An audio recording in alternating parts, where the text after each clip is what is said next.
The moon is a crater planet of perfect beauty and radiance.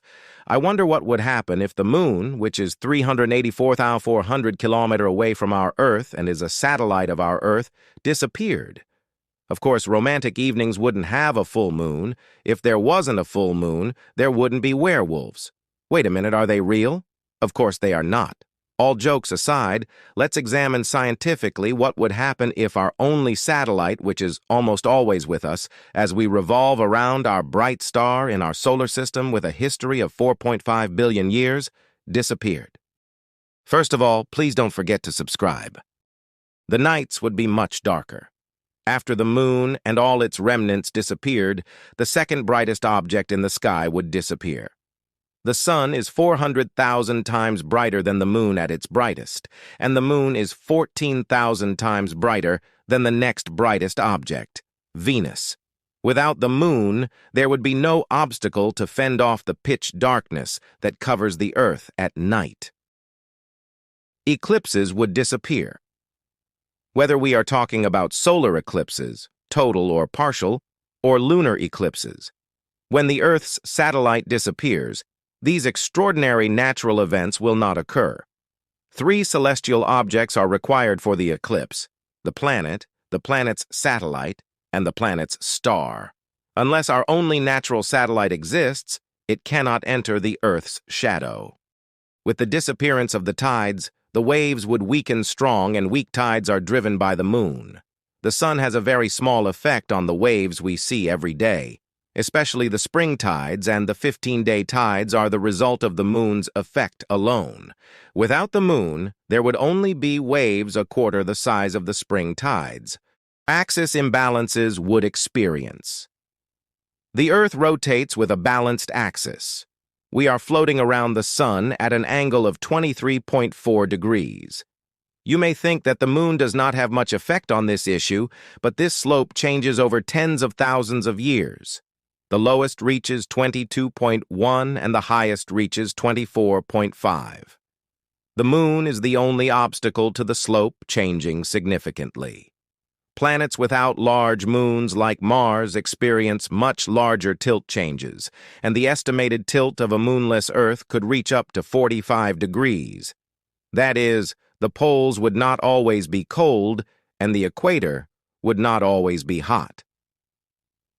Without a stabilizing moon, ice ages would affect different parts of the Earth every few thousand years. Weak meteor showers were experienced. The destruction of the moon would cause a high amount of debris to come to Earth. However, the extinction of life on the planet is out of the question.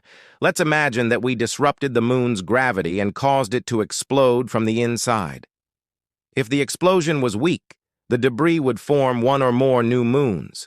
A very powerful explosion would leave no intact debris, and Earth would have a ring similar to Jupiter's. An explosion powerful enough to make reunification impossible, but weak enough not to completely turn the moon into dust, would cause meteors to fall to Earth. Although these massive and dense meteors are larger than the one that destroyed the dinosaurs, their impact will be much smaller as they will hit at a speed of 8 kilometers per hour.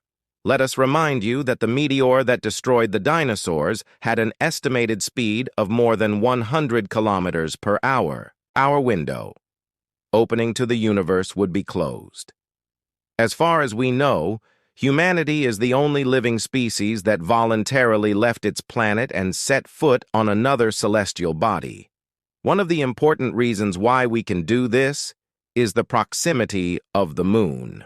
The distance between it and our planet is 380,000 kilometers, allowing a rocket to travel in 3 days and the signals sent to arrive in 2.5 seconds. Getting to Venus and Mars, the next closest celestial bodies after the moon, would take months. A return visit would take a year, and signal times were measured in minutes. Without the moon, it would be much more difficult to reach the universe outside the Earth. The length of the days would remain constant. Yes, there are 24 hours in a day, but it wasn't always like this. A few billion years ago, it was 10 hours. When the dinosaurs were alive, it was 22 hours. The tiny gravitational pull that the moon exerts on our planet is constantly slowing down the Earth's rotation. Every few hundred years, we slow down by about a second. This 1 second makes a significant difference when viewed from billions of years. 4 million years from now, we won't even need February 29th, because the return is slowing down and the days are getting longer. If there is no moon, this process ends, and each day lasts 24 hours until the sun disappears. What other events do you think will happen if our planet is left without satellites? What happens if the moon disappears? What are your answers to the question? You can share your comments and theories with us. Thanks for watching. Have a nice day.